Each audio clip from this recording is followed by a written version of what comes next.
او زه دلته از هیډ اف ډپارټمنټ او اسوسییټ پروفیسر میډیسن ان لارج کار کوم او دا څلور واډونه زما لاندې دي. ډینګي جی داسې ده نن سبا ډېره د هر سړي په خوله ده. دا یو وایرل بیماري ده چې خاص قسم جراثیم نه کیږي او هغې خورولو غټ وجه دا یو خاص قسم ماشه دی چې هغه سړی وچیچي هغوی کې جراثیم وي نو هغه جراثیم انسان کې پیلاو شي او هغې نه دا بیماري پیدا کیږي. بیسیکلي یو ښه خبره به دا ووایم چې انټ اینډ انلیس ډېر سیویر کمپلیکیشن ته نه تللی او مریض بالکل ډاکټر ته خپل ځان ونه ښیي نو مورټلیټي دې کې ډېره کمه ده. خو چونکې ډېر زیاته پیلاویږي او دې نه خدای دې نه وکړي مرګ کیدی شي خو پرسنټیج یې 1-2% نه زیات بالکل نه دی. عام هغې کې چې هغه خپل ځان ډاکټر لا خاص هسپتال ته ځان ونه رسوي نو هغې کې دا کمپلیکیشن کېدو ډېر چانس وي. ادروایز دې مورټلیټي ډېره کمه ده. شکر الحمدلله. اصل کې چې کم مریض دې بیماري ښکار شي هغې کې پهله سخته به ته محسوس کېږي 103 پورې ټمپریچر ځي سخته یخني کېږي وجود کې غوښه کې ډېر سخت دردونه پیدا شي سترګو سر کې دردونه خېټه کې درد دي خېټه خرابېدی شي الټۍ کولی شي او ډېر چې سخت حالاتو ته لاړ شي لا هغې وجه نه پیچیدګیانې پیدا شي هغوی کې بیا بدن باندې سره سره ټاکي جوت شي او کله کله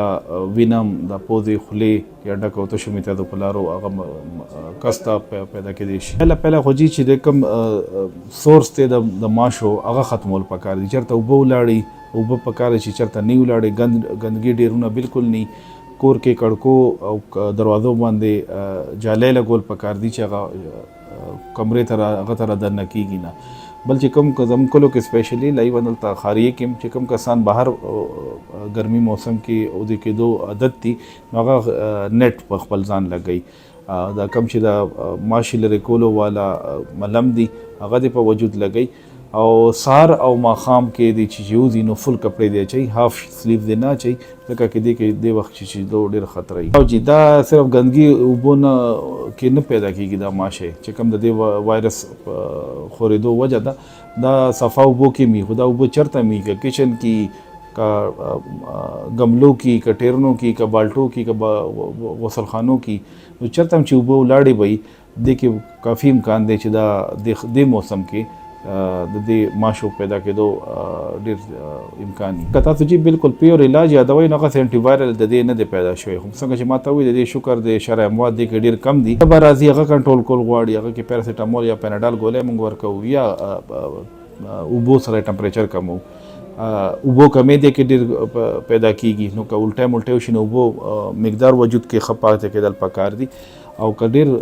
سیویر فارم کوم چې موږ ډینګي هیمریجیک فیور یا ډینګي شاک سنډروم وایو هغې کې بیا هسپتال کې داخلېدو هغې پراپر علاج کول پکار دي. او ما څنګه چې مخکې هم وي د دې خورېدو کوم چې حفاظتي اقدامات دي هغه کول ډېر ضروري دي. دې کې چې څنګه ما درته وویل دا نه صرف مریض بلکې نارمل سړي ته هم د دې استعمال ډېر ضروري دی اسپیشلي هغه کسان چې بهر وته کېدو عادت دي. نارمل سړي ته دې دپاره چې کوم بیمار کس یو ماشي وچیچي یا جراثیم هغې کې لاړ شي او ده کې خورېدو چانس نه او کوم چې مریض دی چې هغې کې هم ځکه جالۍ کې کېښودو ضروري چې کوم ماشي کې جراثیم نشته چې هغه دې وچیچي او دنه جراثیم راواخلي او نور خلکو کې بیا هغه جراثیم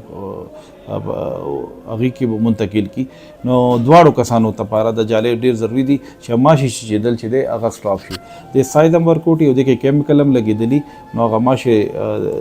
دننه راتلو او د کس چیچلو امکان ډېر کم شي دې سره.